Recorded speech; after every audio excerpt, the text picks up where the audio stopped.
नमस्कार, मैं हूं आपके साथ अंजना शर्मा और आप देख रहे हैं सरताज इंडिया न्यूज। तो आइए शुरुआत करते हैं आज की खास खबर से।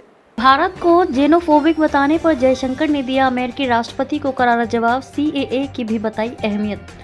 अमेरिकी राष्ट्रपति जो बाइडेन ने कहा कि भारत जैसे देश जेनोफोबिक हैं। इस बयान को खारिज करते हुए भारतीय विदेश मंत्री एस जयशंकर ने इस बात पर जोर दिया कि देश विविध समाजों के लोगों के लिए खुला और स्वागत करने वाला रहा है। इकोनॉमिक टाइम्स से बात करते हुए जयशंकर ने इस आरोप का भी खंडन किया कि भारतीय अर्थव्यवस्था लड़खड़ा रही है।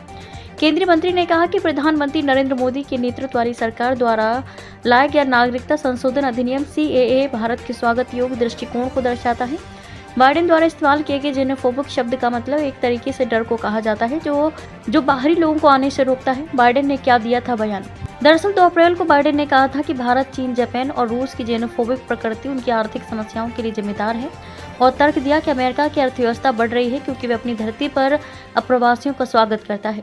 उन्होंने तर्क दिया कि अगर देश आप्रवासन को अधिक अपनाते हैं तो रूस और चीन के साथ जापान आर्थिक रूप से बेहतर प्रदर्शन करेगा। बाइडेन ने कहा कि जापान, रूस और भारत को परेशानी क्यों हो रही है, क्योंकि वे जेनोफोबिक हैं और वे अप्रवासियों को नहीं चाहते। बाइडेन के इस बयान पर जयशंकर ने पलटवार किया और भारत की उपलब्धि में कहा कि सबसे पहले ये कि भारत की अर्थव्यवस्था लड़खड़ा नहीं रही है। भारत हमेशा से एक बहुत अनोखा देश रहा है। दुनिया के इतिहास में ये एक ऐसा समाज रहा है जो बहुत खुला रहा है। विभिन्न समाजों से अलग अलग लोग भारत आते हैं। सीएए पर क्या बोले जयशंकर। जयशंकर ने कहा कि प्रधानमंत्री नरेंद्र मोदी के नेतृत्व वाली सरकार द्वारा लाया गया नागरिकता संशोधन अधिनियम यानी कि सीएए भारत के स्वागत योग्य दृष्टिकोण को प्रदर्शित करता है। इसलिए हमारे पास सीएए है जो मुसीबत में फंसे लोगों के लिए एक अहम रास्ता होगा।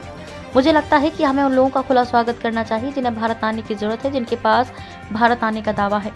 द इकोनॉमिक टाइम्स पर गोलमेज बैठक के दौरान जयशंकर ने अमेरिकी विश्वविद्यालय परिसरों में चल रहे इजराइल विरोधी विरोध प्रदर्शनों पर भी बात की और पक्षपातपूर्ण कवरेज के लिए पश्चिमी मीडिया के एक वर्ग की आलोचना की।